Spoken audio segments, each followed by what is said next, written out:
determinasyon, at pagmamahal sa ating trabaho at sa ating sarili. Isipin mo ang isang magsasakang walang kamay ngunit puno ng determinasyon at pag-asa. Sa kabila ng kanyang kapansanan, hindi siya sumuko sa pag-abot ng kanyang mga pangarap.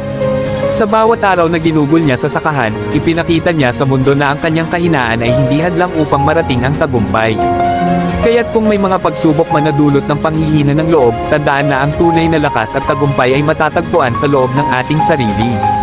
Gamitin ang bawat pagkakataon upang patunayan na kahit sa kabila ng anumang hadlang, ang determinasyon, sipag, at pagmamahal sa ating ginagawa ang siyang magtutulak sa atin tungo sa tagumpay.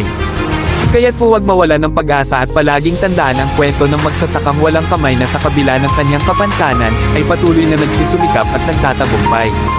Mangarap ng malaki, magtrabaho ng may pagmamahal, at patuloy na ipakita sa mundo na kahit anong hamon pa ang dumating, tayo ay matatag at hindi magpapatalo.